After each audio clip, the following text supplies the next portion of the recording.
ગુજરાતી સાહિત્યમાં મારી સૌથી પ્રિય કવિતા સાગર અને શશી છે, કાંતની.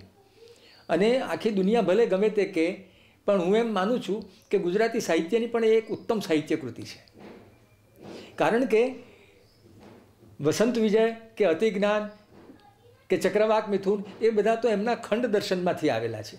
પણ ખ્રિસ્તી ધર્મની અસર આવ્યા પછી એમને જીવનનો જે એક અખંડ અનુભવ થયો, અને એ જે અખંડ અનુભવ થયા પછી એમણે ઈશ્વરની કૃપાનો જે અનુભવ કર્યો છે, એ ઈશ્વરની કૃપાનો અનુભવ આ સાગર અને શશી કવિતામાં આવ્યો છે. એનો એક શબ્દે શબ્દ આપણા એક બહુ મોટા અલંકારિક કુંતકે કહ્યું છે કે શબ્દો એકબીજાની શોભા વધારવા જાણે આવતા હોય તે રીતે જ્યારે આવે, અને જીવનમાં પણ એવું જ છે કે માણસો જ્યારે એકબીજાની શોભા વધારવા આવતા હોય ત્યારે એ જીવન શોભાયમાન થતું હોય છે, સૌંદર્યવંતું બનતું હોય છે. એવું જ કવિતામાં બને છે કે શબ્દો એકબીજાને કાપે નહીં, પણ શબ્દો એકબીજાની શોભા વધારે. પોતાની શોભા વધારવાની ચિંતા નથી, શબ્દ પોતાની સાથે આવતા બીજા શબ્દની શોભા વધારે, ત્યારે એ કવિતા ઉત્તમ બને. સાગર અને શશીમાં એવું થયું છે. આજ મહારાજ જલ પર ઉદય જોઈને ચંદ્રનો હૃદયમાં હર્ષ જામે. આજ મહારાજ જલ પર ઉદય જોઈને ચંદ્રનો હૃદયમાં હર્ષ જામે. સ્નેહગન કુસુમવન વિમલ પરી મલગહન નિજ ગગન માહી ઉત્કર્ષ પામે.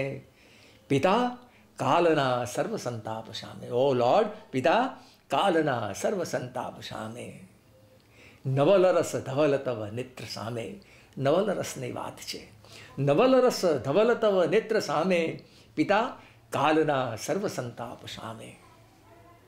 જલધિ જલ દલ ઉપર દામિની દમકતી યામિની વ્યોમસર માહી સરતી. કામિની કોકિલા કેલિકુ જન કરે સાગરે ભાસતી ભવ્ય ભરતી. પિતા સૃષ્ટિ સારી સમુલ્લાસ ધરતી. આ શબ્દો તમે જુઓ. પિતા પોતે વ્યક્તિ હવે મટી જાય છે. પિતા સૃષ્ટિ સારી સમુલ્લાસ ધરતી, અને પોતે પણ આ સૃષ્ટિનો એક ભાગ છે.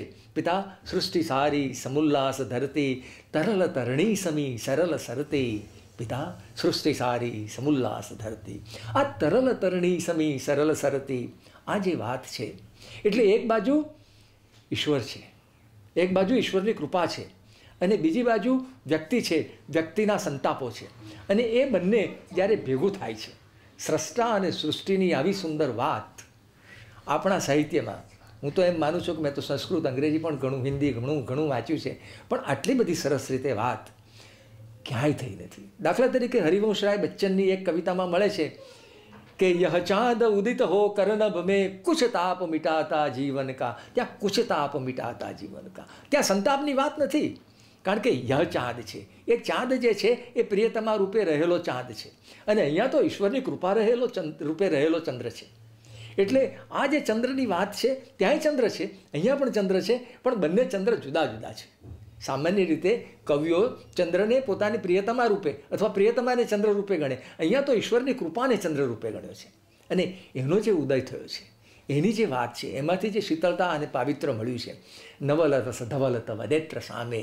પિતા કાલના સર્વ સંતાપ સામે. એના જેવી ઉત્તમ કવિતા મને તો અત્યાર સુધી કોઈ લાગી નથી. એટલે મારા તો વ્યક્તિત્વનો એક ભાગ બની ગઈ છે આ કવિતા.